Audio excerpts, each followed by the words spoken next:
Chapter 25. Jake, are you all right, sweetheart? My mom asked me that night at dinner. I looked up. I'd been staring at my food, I realized. Something with pasta and tuna fish. What? I asked. My mom and dad exchanged one of their worried parent looks. Well, you're not eating. Don't you like it? I shrugged. Sorry, it's fine. I was just distracted. My dad nodded. It's just a change from the last 2 nights. You've been eating like you were trying to eat everything in the house. I was? Tom cocked an eyebrow at me. What? Now you're going to pretend it didn't happen? Last night you sat here and ate 6 pieces of chicken and kept yapping about how great it was. Then you ate a pie. A pie which was supposed to be for the 4 of us. I hid a smile. Of course. Axe. The Andalite had played me for 3 days, 2 hours at a time. Axe was dangerous around food. The sense of taste was still totally amazing to him. When he was in human morph, you didn't want to get between him and a bar of chocolate. Or a pie, I guess. You were a total pig, Tom said. Chicken, corn, potatoes, or as you kept saying, potatoes, toes, tay-toes. I thought you'd gone nuts. And were you suspicious, Yerk? I thought, looking at my brother. A new Yerk was in Tom's head. Another arrogant master of the galaxy. My brother was trapped in a small corner of his own mind, able to see and feel, but powerless to do a thing. I knew. I didn't sleep much that night. I did not want the dreams to come. I feared terrible nightmares of the Eye. The Eye that had stared at me from a different universe. But the only dream that came was a familiar one. I was the tiger. My brother was the prey. But, in the end, I was my brother.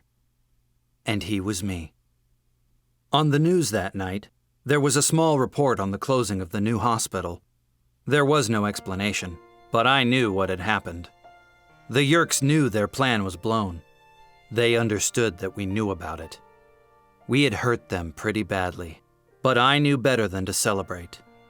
Visser 3 would be more determined than ever to stop us. The next day, I did something stupid. At least, Marco kept telling me it was stupid. But he didn't object very much. He understood. We all met at Cassie's barn, and I used her dad's cellular phone to call Tom at home. I went partly into a wolf morph before I did, just enough to make the smallest changes, enough to change the shape of my mouth and tongue and throat, so that my voice would sound very different. He picked it up on the 3rd ring. Yeah? I have a message, I said, in a thick, twisted voice that did not sound at all like me. What? Tom asked. Don't give up, Tom. Don't ever give up. I hung up before he could say anything. Do you think Tom, the real Tom, heard it? Rachel asked. He heard, I answered. I wondered if he would have the strength to hold on, but I knew the answer. See, a part of my brother was in my own mind now, along with echoes of a long-dead Hork-Bajir and a simple Ged. And yes, even a bit of a Yerk with dreams of glory. Marco smiled his sardonic smile. And is it true? Will we win? This is a very complicated planet, Marco. That's what I hear anyway. And it's a very strange universe. Anything could happen. Thank you for listening to this R3 Shorts audiobook of Animorphs, Book 6, The Capture, written by K.A. Applegate, read for you by Rob Rice. If you enjoyed this audiobook, please click the like button under the video and subscribe to our channel. Thanks, and we'll see you next time.